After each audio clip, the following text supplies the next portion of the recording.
السلام عليكم ورحمة الله وبركاته.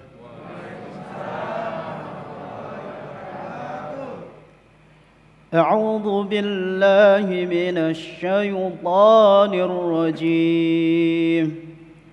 وإذا أردنا أن نهلك قرية أمرنا متر فيها ففسقوا فيها فحق عليها القول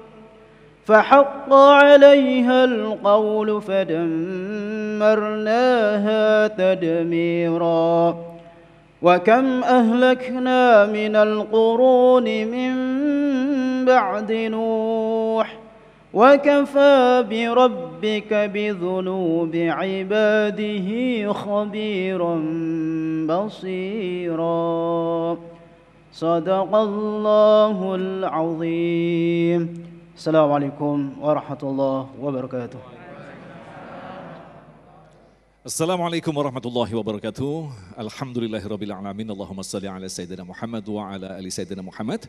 Kita dipertemukan kembali dalam Majelis Ilmu Damai Nusaku yang kali ini disiarkan secara langsung dari Masjid Jami Al-Muhajirin, Perumahan Mekarsari Permai, Depok. Sebuah tema yang kita angkat dalam kesempatan kali ini yang insya Allah akan menjadi nasihat bagi kita semua, yaitu berkaitan dengan sebab-sebab Allah hancurkan suatu negeri. Insya Allah nanti akan disampaikan guru kita, Kiai Haji Syarif Matnaji dan Kang Rashid. Dan tentunya kita masih menyiapkan 3 segmentasi yang nanti insya Allah kita akan perdalam tema kita untuk memahami apa sesungguhnya penyebab dari kehancuran sebuah negeri, tentunya dalam segmentasi tanya jawab. Inilah Damai Nusaku yang dipersembahkan oleh Sarung Wadimor, tentu sarung kita. Selamat mengikuti.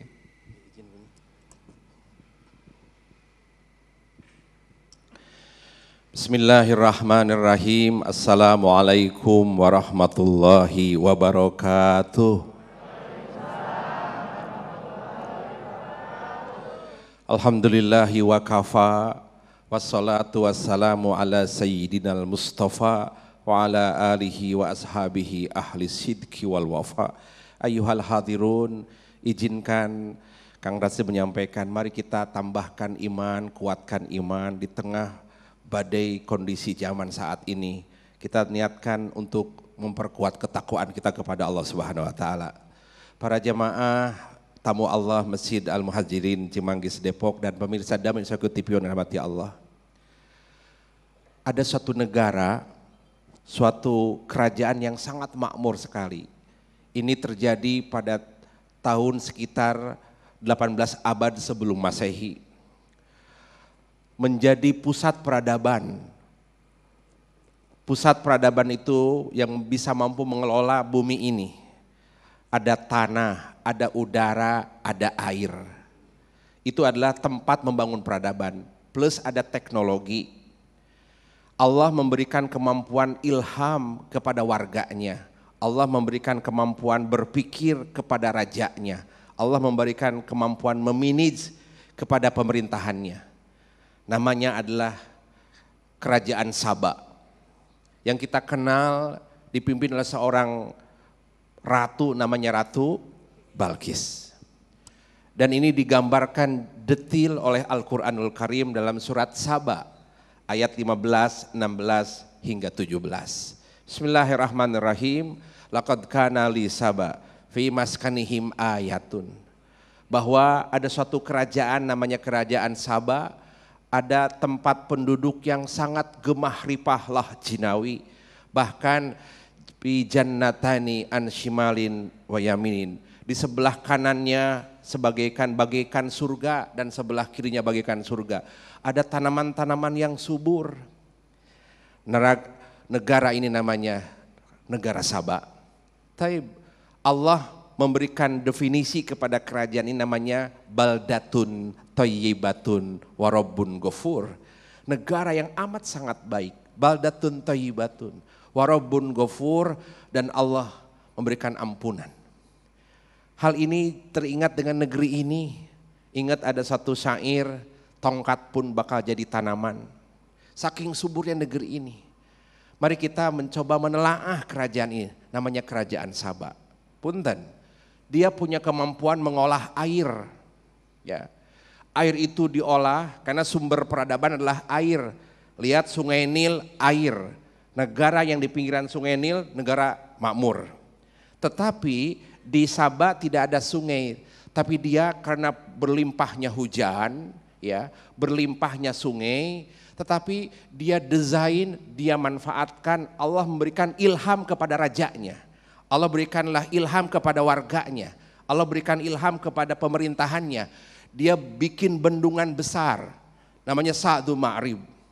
Bendungan amat sangat besar, lebarnya 65 meter, tingginya 14 meter, panjangnya 650 meter.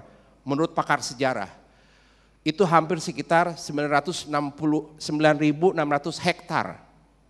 Dari bendungan itulah menghidupkan tanaman-tanaman, sehingga sekitar warga termakmurkan oleh tanaman-tanaman ini. Maka punten negara ini disebut baldatun thayyibatun wa rabbun ghafur. Namun sedang asik-asik memerintah, sedang asik membangun peradaban, sedang asik membangun karya dan legacy negara Sabah itu. Tiba-tiba ya, datanglah Sailul Arim, bendungan itu jebol, Pak. Habis semua. Habis, lari berantakan. Yang dulunya subur hampir 800 tahun, 8 abad. Negara ini digambarkan negara yang sangat hebat. Tiba-tiba Sailul Arim datanglah, namanya banjir Arim, menghantam sehingga habis semua. Akhirnya warganya berlari karena sudah kering kerontang. Kemana larinya punten? Di sana ada suku namanya suku Ajad, lari ke negara Oman. Kemudian ada suku Aus dan Hojroj, lari ke Yasrib Madinah. Kemudian ada suku Huja'ah, lari ke Tihamah Makkatul Mukarramah. Kemudian ada suku Lakhim, lari ke Irak. Jadi yang ada di Oman, di Madinah, di Makkah, di Irak, itu semua dari warga Ratu Balkis Sabah. Sekarang tinggal kenangan. Kita ingin ngambil pelajaran dari sini. Allah menyampaikan firman-Nya di ayat ke-17 surat Sabah. Wahal nujaji, akan aku balas mereka illal kafuro, karena amat sangat kekafirannya. Punten, mereka itu damai sejahtera ketika dikomandoi oleh Ratu Balkis. Ratu Balkis ini menerima keimanan dari Nabi Sulaiman alaihissalam. Kisah ini cukup viral dan ma'ruf ketika Ratu Balkis mengimani ajakan Nabi Sulaiman, asyhadu alla ilaha illallah wa anna Sulaiman Rasulullah. Ketika itu beliau menjadi ratu adil, adil kepada rakyatnya, adil kepada warganya. Dia iman kepada Allah. Namun penerusnya ini nih, dia kafir, dia angkuh, dia sombong sehingga dolim ke rakyatnya. Dolim memimpinnya, dia serakah meruh kekuasaan buat dirinya. Maka Allah menegurnya.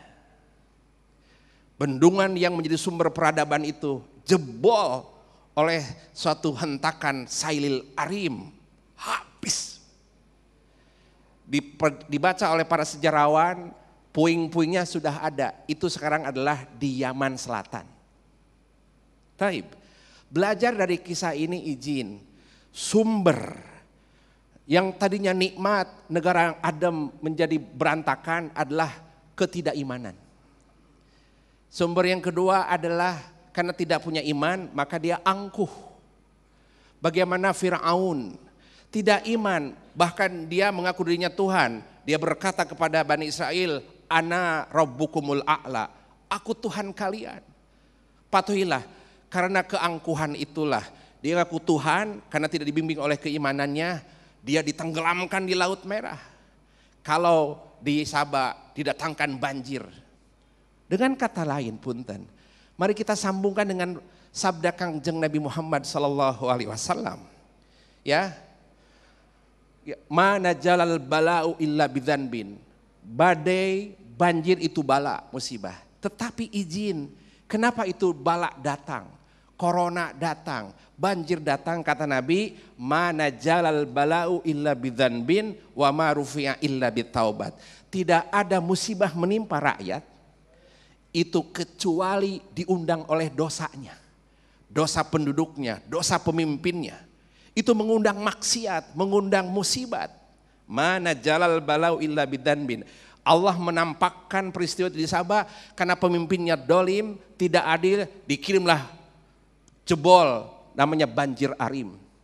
Kuncinya adalah wa ma rufiya illa bitaubat, tidak ada yang bisa mengangkat musibah ini kecuali adalah taubat kepada Allah Subhanahu wa taala. La haula wala quwata illa billahil aliyil azim.